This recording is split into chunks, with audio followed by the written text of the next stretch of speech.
Hello everyone, and thank you for joining us for the New Lines Institute for Strategy and Policy Contours podcast series. I'm your host for today, Miłosz Majore, and I'll be talking to my colleagues Andrew Loftusness and Jared Jeter about some of the key developments this week related to geopolitical hotspots and their implications on global connectivity themes like trade, technology, energy, and climate. A more in-depth analysis and forecast of these topics can be found in the weekly forecast monitor that New Lines publishes every Friday. The weekly forecast monitor examines various forecast scenarios for geopolitical hotspots around the world and the risks and opportunities that such scenarios can entail. So gentlemen, thank you for joining me today. We've got lots to cover, everything from the Middle East, as well as our continued coverage of the Indo-Pacific, where we've seen some things going on between Japan and China, as well as we're going to be looking at the situation in the Russia-Ukraine war as usual. But Andrew, starting with you, as we have done for the past couple of weeks, what's the situation at the moment with the Middle East? Is the war in Iran still ongoing? Is there a ceasefire? What's your take on it?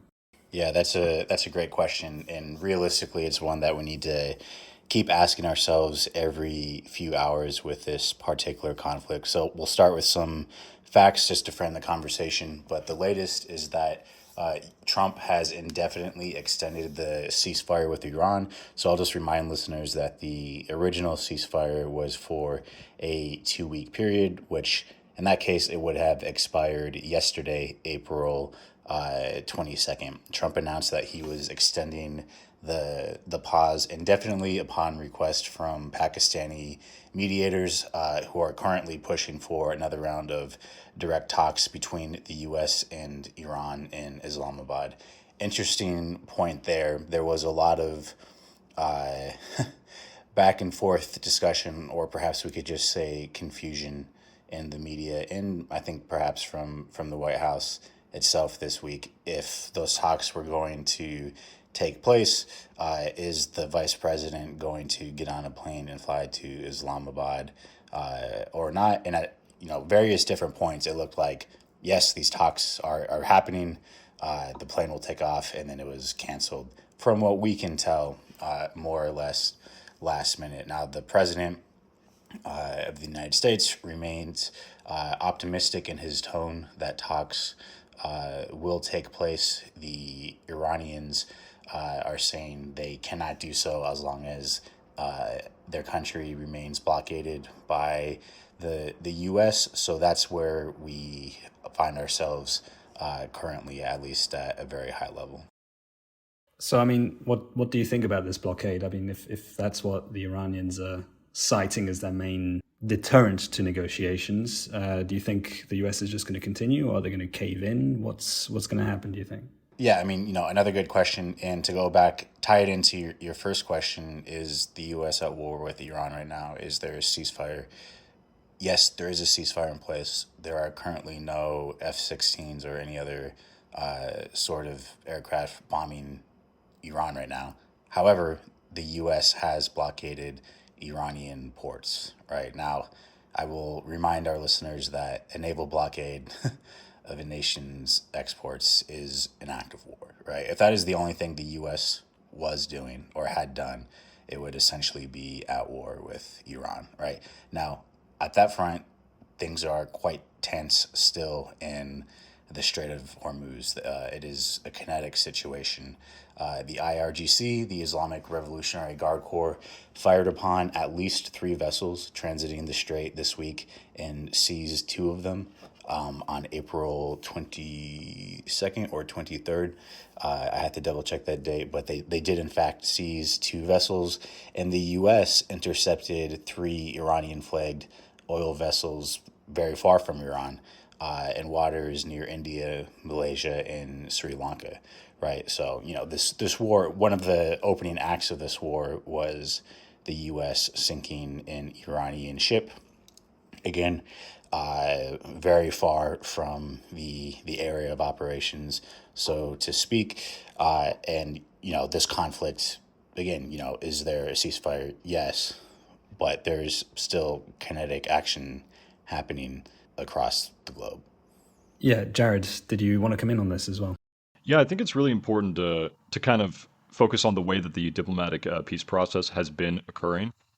Right now, the Iranians hold most of the actual diplomatic cards because, as the ones who are able to effectively continue to bomb the Strait of Hormuz indefinitely if they choose to, it effectively means that even if the United States wants to kind of have a face-saving maneuver where they declare victory and then withdraw, as was done in previous Middle Eastern conflicts, that's not really an option for them this time because they, unlike with what happened in Iraq or in Afghanistan, Iran has the means to be able to meaningfully impact the global economy and to force concessions, even if the Americans completely disengage. So, if they cannot come to some kind of like realistic peace conclusion, then this is not going to end in any type of just like basic face-saving maneuver. Like there has to be a comprehensive peace agreement.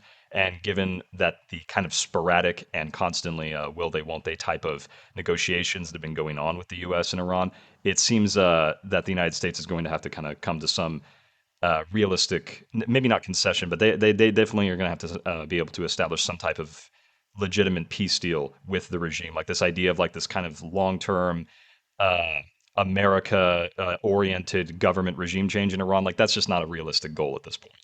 Yeah, I'd agree. And to me, one of the dates that I'm keeping an eye on is May 14th, which is the proposed date for the summit between Trump and President Xi Jinping of China.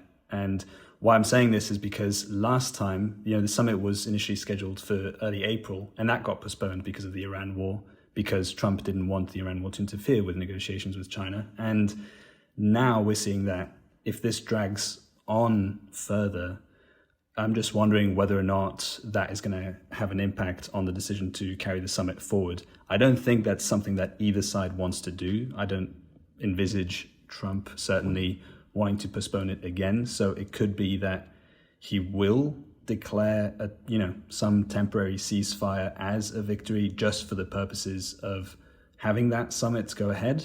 But yeah, there are many factors at play here, and that remains to be seen.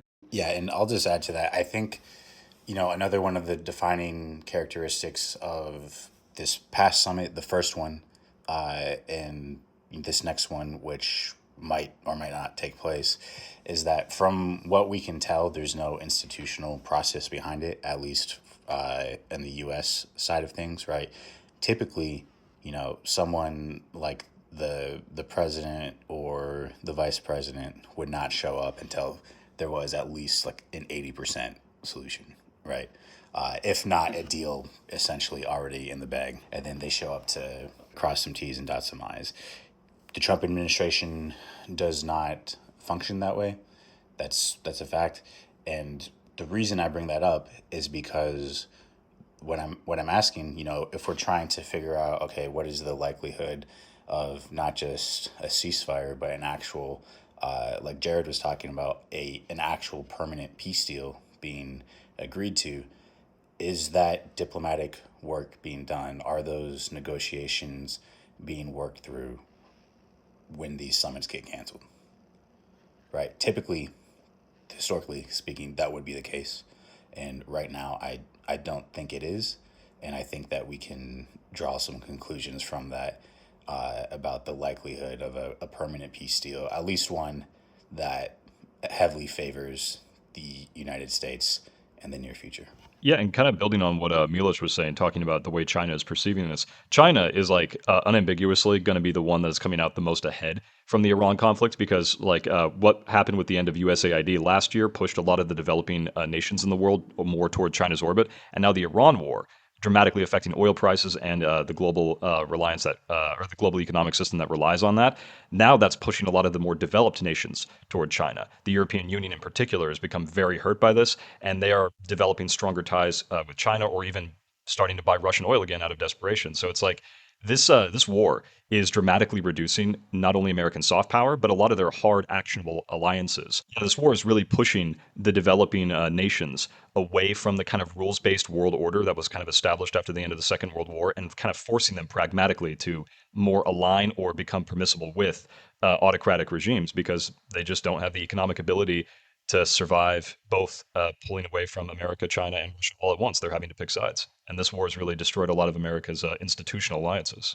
Yeah, although I will say that I don't think, in the case of Europe, I don't think they're able or willing to make a complete pivot just yet. I think this is definitely something that is a trend that is emerging. It's something that we may see happen more and more of in certain sectors. But I think, a lot of European countries are aware of the fact that they're being dealt two choices that are suboptimal for them, to put it lightly. So, but you're right in saying that China definitely has a diplomatic victory of sorts here. Although I do think that they are also suffering from the repercussions on the energy front with Iran, not as much as some other countries for sure. But I think eventually they will want to see this come to a close, in one way or another. And we'll be talking about China some more later. But before we do, just to round out the Middle East section, there's a few other things we wanted to talk about, namely Lebanon. So back to you here again, Andrew. What's the situation on the ground there? Well, the situation on the ground in Lebanon is that there is at least notionally a ceasefire in place. However, while at least, at the time of recording on April 23rd, there has been a pause in strikes in Beirut. And again, I say that with a great deal of caution, but at least for now, that is the case. Israel has continued to carry out both air and ground operations in southern Lebanon. It maintains a ground occupation in the south. The Israeli Armed Forces recently published a map laying out the territory that they occupy. That's in the Associated Press and in other sources. I would encourage listeners to check that out if they're interested in more details. And they also confirmed that their forces are continuing offensive ground operations past what the Israelis themselves are calling the yellow line in Lebanon right now. For people who follow this conflict and the situation in Gaza closely, the yellow line sounds familiar because that's also the name of the boundary in Gaza where Israeli forces withdrew after phase one of the ceasefire was initiated and have remained in place ever since. I'll let listeners draw their own conclusions about what that might mean in Lebanon, but on that point, that is what is being discussed in Washington, D.C.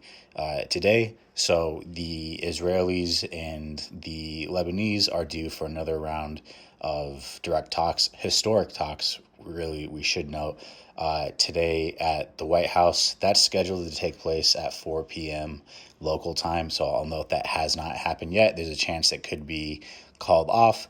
However, if the talks do go forward, we know that Lebanon is pushing first for an extension of the ceasefire that's currently in place. At the same time, senior Lebanese officials as of today have said that they simply cannot sign an official permanent peace deal with Israel until Israel has completely withdrawn from Lebanese territory. Now, the issue that this all comes down to is the disarmament of Hezbollah. That's a very complicated issue. That could be its own episode or its own series of episodes, right? There's been a number of proposals out there of how that can be done, essentially other than through force, which is the Israeli solution. But, at the highest level, the question here is this a separate conflict from the war in Iran? Now, Israel would say yes. The United States so far has said yes. In fact, Trump himself said that the war in Lebanon is, quote, a separate skirmish, end quote, and they need to figure that out. The Iranians, the Pakistanis, who again are the key mediators of the peace process between the U.S. and Iran, and for now seem to hold the trust of both parties. And essentially every American ally in Europe is saying that Lebanon needs to be included in a peace deal. Now, with the war in Iran, there's a lot of discussion of, especially when it comes to the long term, do the U.S. and Israel, purely from, hard national security perspective, have divergent interests in Iran, right? I won't comment on that right now. All I'll say is that we don't hear a lot of discussion about that when it comes to Lebanon specifically. And I think that there should be, it's again, just purely from the perspective of national security interests, the Israeli interest speaks for itself here. It's also in the American interest for Hezbollah to be disarmed, but where there's probably a divergence in how that should be carried out is whether that is done through force or through a political process. But that's basically what is scheduled to be discussed at 4 p.m. today at the White House. Got it. And I just wanted to note that we are recording this on the 23rd of April, the Thursday, in the morning. So indeed, we'll undoubtedly hear more later today. But Jared, you wanted to come in? Yeah, I think it's really important to understand the pattern analysis of how Israeli foreign policy and military policy tends to work. If you look back for several decades, a sort of a common strategy is to have a small-scale military skirmish that is then preceded by a larger-scale Israeli military operation. Once in control of a specific area, it is particularly common for them to evacuate the civilian population under the pretense of guarding them from military action. Then to set up a variety of checkpoints and military blockades, and then to prevent the population from returning, and then saying this is now a demilitarized zone. From there, they begin moving their own population into the area. And this type of pattern that we're seeing, this occupation of southern Lebanon, is very much in line and very much consistent with the way that previous campaigns of population removal and population transfer have gone in the past. And assuming that negotiations will break down, which is not exactly an uncommon tactic that has been deployed here in the past, it's entirely possible that this can become the next Golan Heights. Yeah, 100%. And, I'll just add to that very quickly and then close out this part of our conversation. But since in the post-October 7th wars, Israel has expanded its territorial occupations, of course, in Gaza, the West Bank through settlement expansion, the Golan Heights as well in Syria after the fall of the Assad regime, and then currently now in Lebanon.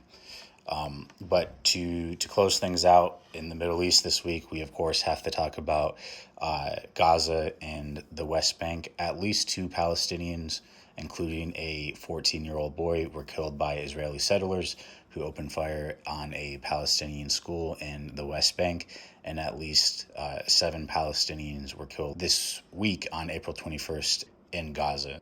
Now, at this point, we haven't spent a lot of time discussing the prospects for a long-term peace deal in Gaza, of course, since the start of the war in Iran, and I suspect that we will have opportunities to do so in the future. But there is discussions, quite a few things we could say here, but I'll just point out that there are ongoing discussions right now on how to achieve the disarmament of Hamas. As opposed to what I was talking about with the disarmament of Hezbollah in Lebanon, there does seem to be, from what I can tell, some institutional process at the working level being mediated by the Egyptians of how to achieve a political solution to achieve the disarmament of Hamas. Now, is that realistic? Again, we could discuss that for quite some time, but that is ongoing. Other than that, I'll just note that there has been and likely will not be progress in the near or medium-term future implementing the rest of Trump's ceasefire plan, which would include the the formation and deployment of an international peacekeeping force inside of Gaza. That hasn't happened yet. That body has not been formed, and there's still not a lot of hard commitments from a lot of the countries that the United States was banking on when that part of the ceasefire agreement was penned. Is that, and we'll close out here in a second, but is that, on that last point, is that because of a lack of will by either the United States and its partners, or is it a technical issue? What's going on there? Do you know?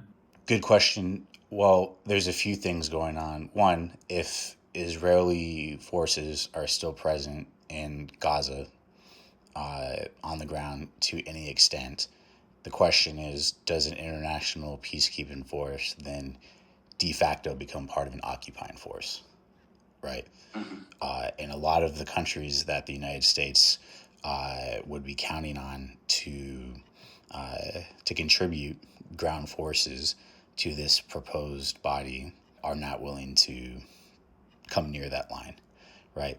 Secondly, the war in Iran could resume at any moment. It is unlikely that U.S. allies are going to deploy significant members of their own armed forces into Israel or the Palestinian territories. I mean, United Nations peacekeeping forces come in Lebanon come under fire from Israeli bombardment on a routine basis, right? So I'm certain that U.S. partner forces are making that sort of assessment in Gaza. And then finally, unless Hamas has firmly committed to a political disarmament process, any peacekeeping body in that territory would essentially, call it what you will, but would still be entering a combat zone. Gotcha. So lots to keep an eye on. It seems that a lot of it still does hang indeed on Iran. We'll be seeing whether the ceasefire continues, whether it develops into something more substantial. And in the short term, all eyes on the White House for negotiations between Israel and Lebanon. Let's move on to our second hotspot, which is the Indo-Pacific. Now, there's been a few things that we've had to track here this week. The biggest one that I think isn't necessarily a routine one is Japan. There's been a lot of things going on with Japan. For a start, I think on a political level, this one was quite interesting. The Japanese Prime Minister approved the removal of export restrictions that currently exist on lethal weapons exports, right? So, and this is definitely a major change in the country's defense policy, which, as we all know, has often been more on the pacifist side of things. But this is a trend from, we've been seeing over the past couple of months that Takaichi, the Prime Minister, has been touting reforms to the constitution that she wants to make, in particular with regards to the role of the self-defense forces and their capability. So, Jared, I don't know if you have any thoughts on this as well. Have you been following this at all?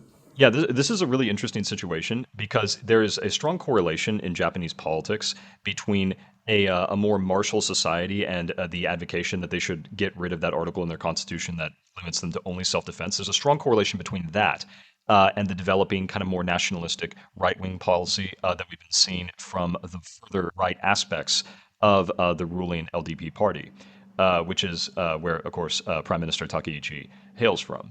And one really interesting thing that I think we've been noticing is Japan is simultaneously becoming a lot more recently nationalistic, particularly with the increased threats from China. However, unlike a lot of other growing martial movements throughout many different right-wing societies, they're becoming more reliant or more eager for American cooperation to go hand in hand with this. And this is an interesting type of dichotomy. You don't usually see this when countries have a right-wing pivot. They usually focus on more domestic nationalist narratives, to where Japan is operating on a more pan-Asian, pan-Pacific narrative against containing China and being able to promote Japanese interest abroad, which is definitely a shift from the way that they have operated in the past. Yeah, definitely. And it, as you mentioned, it's not just the United States, actually. I mean, Japan is very keen to be working with its neighbors in the region. Most notably, South Korea, over the past couple of years, the relations have skyrocketed, where historically they weren't always on the best of terms. In terms of concrete developments this week, though, we did see that Japan committed quite a large deployment to US-led exercises. These are annual exercises that the US holds with the Philippines. They're called the Balikatan military drills. They're running between April 20th and May 8th. And amongst some of the countries taking part in this are France, New Zealand, Australia, and Canada. And Japan has historically contributed, or at least observed. Last year, they contributed about 150 troops. But this year, they sent a rather large contingent of 1,400 troops for the first time. So definitely backing up those political tendencies that you mentioned with some on-the-ground developments. But Jared, I mean, you mentioned the relation with China there. How do you see all of this posturing from Japan affecting the relations with China? As we've seen in the past couple of months, they've sort of deteriorated, haven't they? Yeah, absolutely. Part of this is political and part of this is economic. On the political side, a lot of the narrative that the ruling coalition has built their legitimacy on is based around countering Chinese aggression. And they've kind of built their identity of what it means to be a nationalist Japanese person kind of running against Chinese expansion in the region. So it's like they need to be able to maintain that anti-Chinese narrative to be able to maintain their kind of like core point of political legitimacy. However, they also don't want to be too overt against China. They're a major trading partner of China. They're hardly disconnected from them economically. And when you look at the type of economic decisions that they've been making recently, it's kind of like this smaller scale pulling away from China in the same way you've seen the decoupling between the US and China. But when you actually look at like a lot of the decisions, it's clear that Japan fully intends to maintain a strong economic relationship with Beijing going forward. They kind of need to be able to play this double game of having a good relationship with them while also, or at least having a stable economic relationship, while also having a strong anti-Chinese rhetoric that they build a lot of their political narrative on. Yeah, absolutely. And I should note that some data emerged earlier this week of the amount of flights that has notably decreased between Japan and China. So, all of this stemming from the fact that China is very displeased with some of the forced posturing that Japan has been taking, some of the comments made with regards to Taiwan, and all of this is obviously a very sore point for China, who historically has viewed Japan with major distrust, especially with regards to historical hostilities between the two. So all things to keep an eye on. Wanted to transition quickly actually to Taiwan, which I just mentioned there. The story for the past couple of months has been about this special defense budget that Taiwan has been trying to pass, but it's been stalled multiple times in their parliament. Jared, what are your thoughts on that as it stands right now?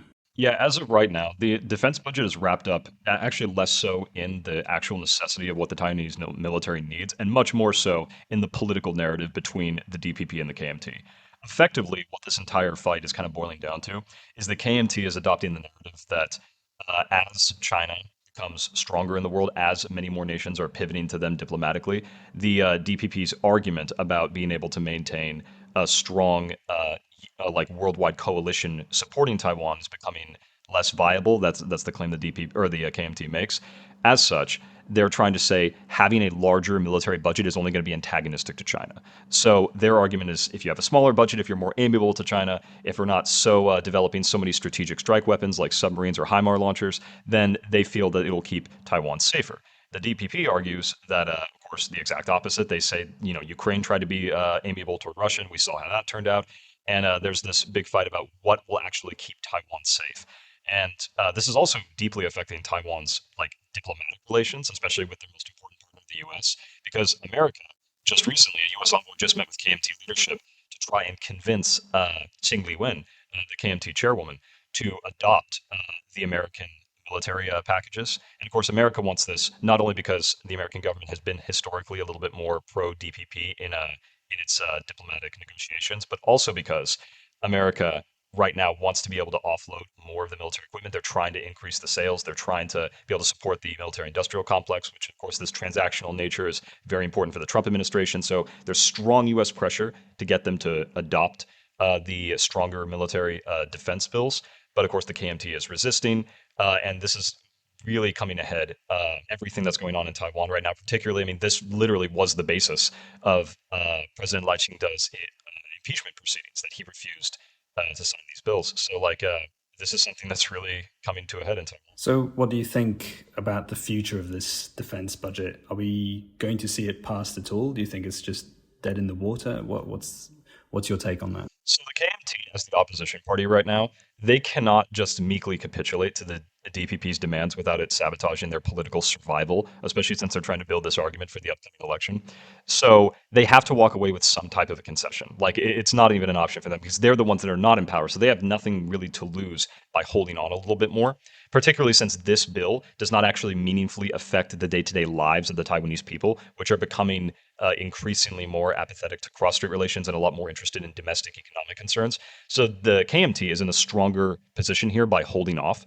The DPP, of course, the ones predominantly in power are the ones that get blamed if things go wrong. So right now, what I see happening is the KMT holding on long enough to be able to get some type of concession from the DPP. I think these bills are going to eventually pass in the end because even the KMT knows that not passing them at all would hurt the relationships too badly with the United States. And even the KMT does not, they don't want to hurt diplomatic relations with the US. So I think what's going to happen is we're going to see a passage of these bills following some type of concession made by the DPP about the exact amount of funding or the exact things where this funding can be allocated that might be seen as more aggressive toward China. And I think both sides are absolutely going to dress up the eventual passage of this bill as a victory. The KMT undoubtedly will say, we got many concessions. We show that our policies are still very important. They need our permission to be able to operate. And the DPP will almost certainly say something to the effect of, we finally got this bill passed. They said we couldn't do it, but we did. And, both sides are going to dress this up like a victory. Yeah, it's all politics in the end. And we'll have to round out this section shortly. But just on the topic of Taiwan-US relations, I thought it was interesting, this news we got this week. So the President Lai Ching-te was actually meant to travel not to the US, but to Eswatini, which is its only diplomatic ally in the African continent. But that trip got cancelled, namely because a lot of the flyover countries restricted their airspace and basically disallowed the presidential airplane to pass in their airspace on the way to Eswatini.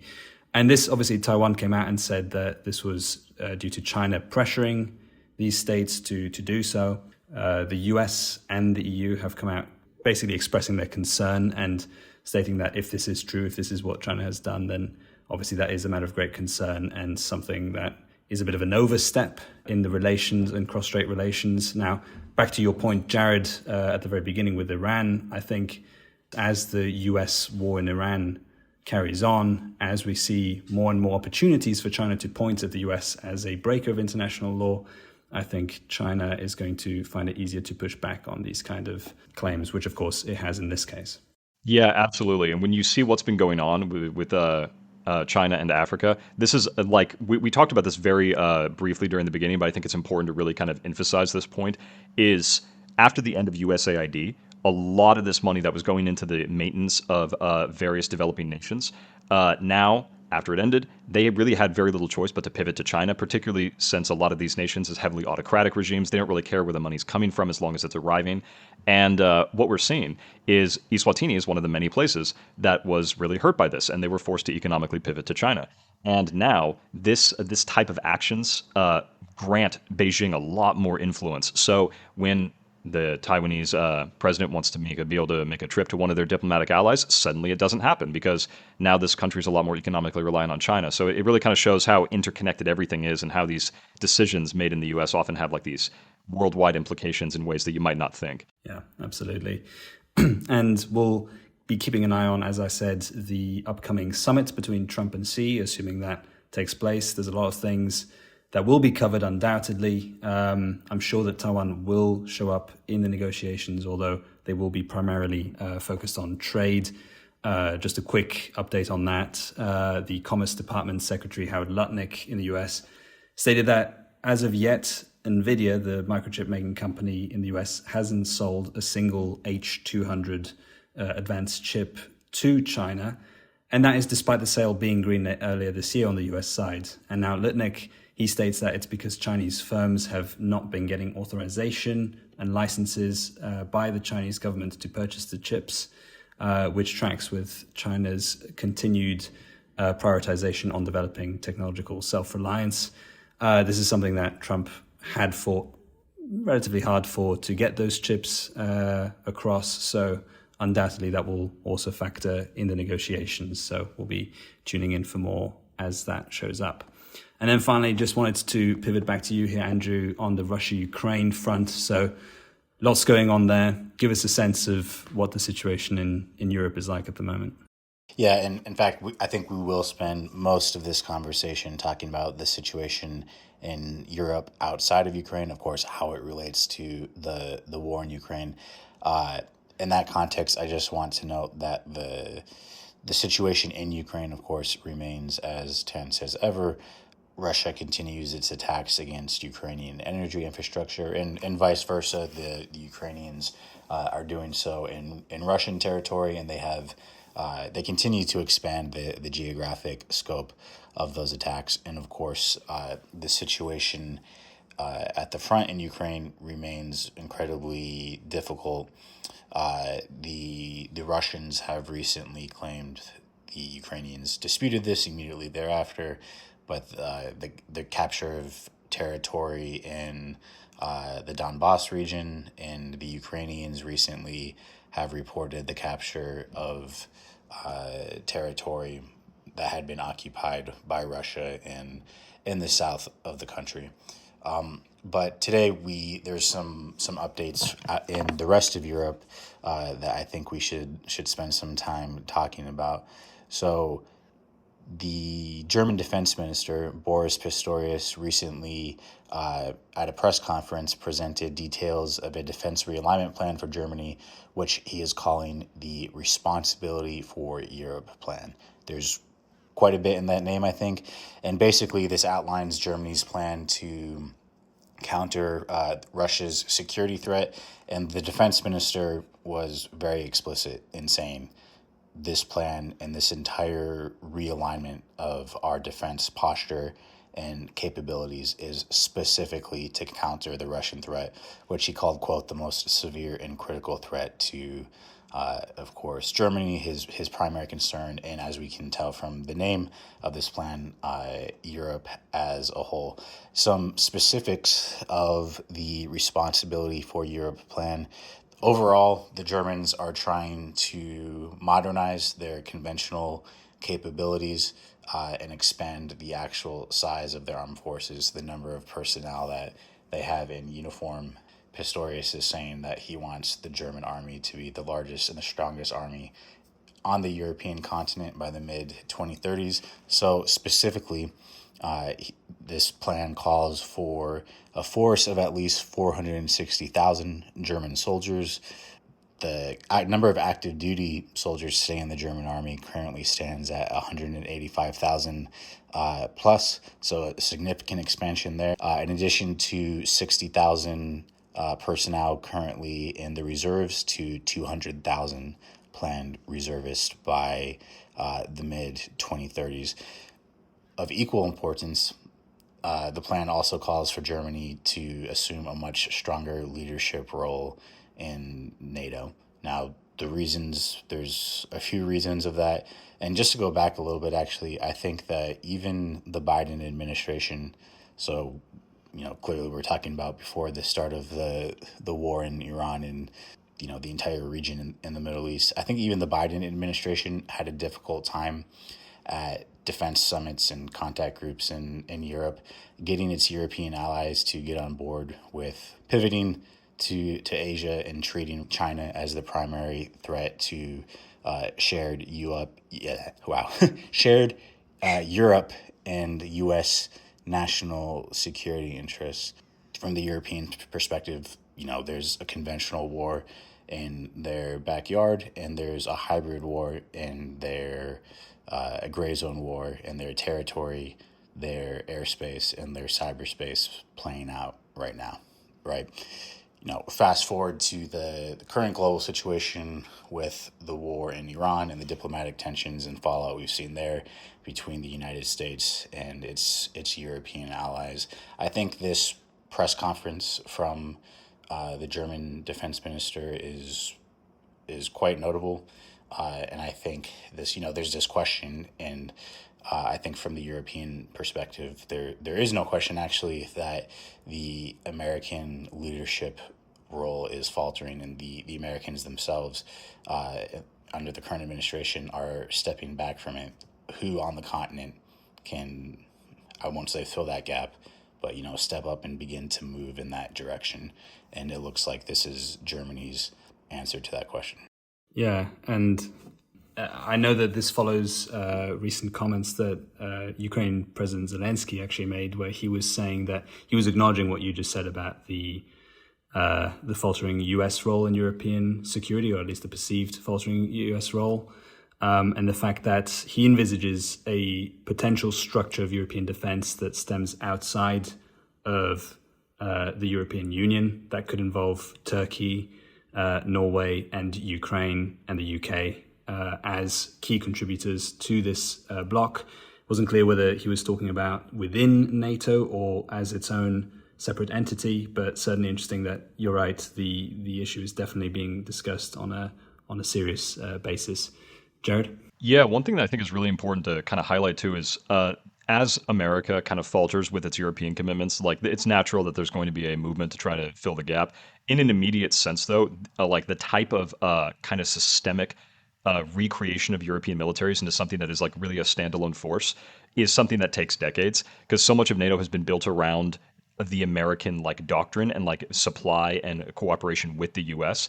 And it's like we've already seen, like following the invasion of Ukraine, Germany itself is like really indicative of the type of problems that a country can have in trying to kind of transition to a more independent security apparatus. Because what they've got going on is in the Bundeswehr, like so few German people want to be able to volunteer for military service. Like across the whole of the developed world, we've been seeing this from the U.S. to Canada to Germany, all over the place, to Japan. No, like the younger generation does not really want to get involved in military service anymore. So it's like not only do they have these massive budget and equipment issues that would have to be hammered out, they have to pull away from dependency on American equipment, but they'd also have to really change their population's attitude toward martial service, which right now it's like across the whole of the developed world that we're just seeing this massive disinterest in military service. So to be able to realistically meet these goals, they're going to need a massive social shift in addition to a security one. Yeah, I agree. My sense is that, especially in Germany, this decision to expand the armed forces and the reserve forces is not going down as a popular choice. I just wanted to quickly link this with Ukraine, and the big story that we covered last week was the Hungarian victory by Peter Magyar, who one of the pledges that he made was to unblock the loan funds that the EU had promised to Ukraine, over $100 billion, I believe it was. And it seems like this week it's gone through and it's been released and Ukraine is set to receive it. Am I reading that correctly, Andrew? Yeah, that's correct. As of today, actually, it is officially confirmed that the loan is unblocked and is going through. Orban was essentially Russia's man in the EU. And now that he's out of the picture, I mean, there was immediate elation, I think is the correct term for it, from EU officials across the continent. And they took no pains to hide that. But yes, as of today, the loan has been approved. That by itself is very significant for Ukraine on a very immediate near-term level. And of course, it's significant for Ukraine and for Europe as a whole in the medium to long term as well. Again, with this domestic shift inside of Hungary, the options are back on the table for the EU in terms of how it wants to aid Ukraine defense, especially when it comes to financial matters. Now, the main thing that was holding up this issue was a pipeline that delivered Russian oil to Slovakia and to Hungary that had been damaged in a Russian airstrike on Ukraine, and it caused a significant diplomatic spat where the Hungarians under Orban were saying, we're not going to let up our hold on this loan until you fix this loan. And of course, domestically inside of Hungary, there was a whole, this was a huge part of Orban's re-election campaign, saying that this is Ukrainian sabotage. The Europeans were offering to fix the pipeline themselves so that the Ukrainians technically didn't have to do it.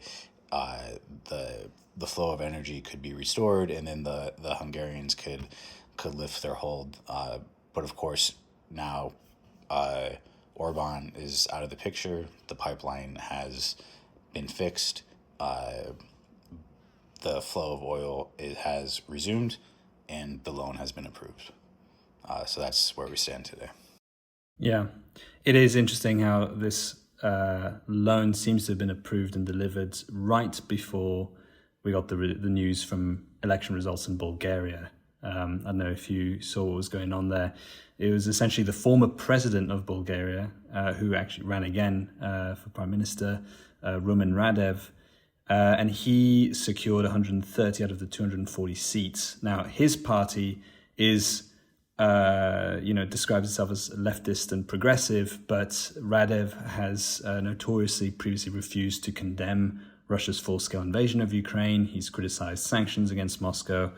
And this week, his victory was welcomed by the Kremlin itself. And we also know that there is a far-right pro-Russian party that also secured a certain number of seats in the parliament. So it looks like we may have a possible replacement of that staller within the European Union. Although I should say that Bulgaria receives a lot of money from the European Union, and it knows that, having seen how funds for Hungary were blocked by Brussels, it's likely that we may not see as much of a heel-digging process from Bulgaria as we have done from Orban, but definitely interesting to note. And if we're going to see any stalling within the EU, it may come from Bulgaria. But it seems that for now, at least, the funds have been delivered to Ukraine, as you said. So we can likely expect some progress on that side. But just before we end the situation in Russia-Ukraine, what's the status, Andrew, in terms of the diplomatic side of things with regards to Ukraine and Russia? I know that there seem to be offers and counter-offers made on an inconsistent basis between Ukraine and Russia. What's the situation this week? Yeah, no forward momentum in any real sense. However, Zelenskyy recently has renewed calls for a summit between himself and Putin. Now, he said, Zelenskyy did not say this. His foreign minister said that Zelenskyy will meet Putin in any capital that is not Minsk or Moscow. The Ukrainians are asking the Turks to intervene diplomatically here and offer to host a summit either in Ankara or perhaps in Istanbul if they want a better view during the meeting. I have not seen any official comment on this yet from the Kremlin or from the White House for that matter. But quite a bit we could get into there. We don't have time to do it today. I'm sure there'll be opportunities to in the coming weeks, but definitely something that I just wanted to note. Absolutely. So obviously keeping an eye on that. But for now, eyes are on what Ukraine will be able to deliver now that it has those funds secured from the EU. So before we end here, just wanted to wrap things up with some news from the United States. On the foreign policy side, I can brief that the Cuban government has confirmed that it has held negotiations with US officials in Havana. So the Cuban Ministry of Foreign Affairs stated that negotiations were conducted with, and I quote, respect and professionalism, without many threats of any kind of military moves by the United States, which, as we know, the Trump administration has floated in the past. And we know that the Cubans' top priority at the moment is to remove the US oil blockade. So at the moment, we don't know what the status of the negotiations are, other than that they are being conducted. And apparently this is the second or third time in April that US officials have made the trip to Cuba for these negotiations. So it looks like those are ongoing. And at the moment, it seems that signs are pointing towards some form of diplomatic resolution, though that may, of course, change. And news from within the United States. So, Jared, just wanted to give you the opportunity here to brief on a recent win for the Democrats. Yeah, as our resident Virginian here, inside of Virginia, they recently passed a bill to favor and create a new, very heavily gerrymandered House map for the House of Representatives. Now, this kind of comes on the heels of the kind of race to see who can gerrymander the House more. This began last year with the Republicans out of Texas. And of course, now it's had very far-reaching implications across the whole of the U.S. Many different states are now becoming more gerrymandered as things go forward. And it's this is one of these political tactics that is like if your opponent gerrymanders, then you have to gerrymander because then you're guaranteed to lose. However, all of the gerrymandering going back, whether it's from the Republicans or the Democrats, does operate on an inherently anti-democratic basis because that is the intention of gerrymandering, to be able to heavily influence the way the results happen. So while this is a procedural victory for the Democrats, this is kind of a collective race to the bottom to see who can become more anti-democratic faster. So yeah, we're going to see how this is going to be playing out in the future. But as of now, we've seen extremely heavily gerrymandered maps all across the U.S. Yeah, absolutely. And all eyes on those November midterm elections. But we'll have to leave it there for today's episode. To our listeners, if you'd like a more in-depth analysis and forecasting related to all of these topics that we discussed today, please check out the weekly forecast monitor on our website at newlinesinstitute.org, where you can also register to receive our weekly newsletter and access to our geopolitical forecasting platform for real-time updates around the world. Thank you, Jared. Thank you, Andrew. Thank you all for listening, and take care. Thanks, guys.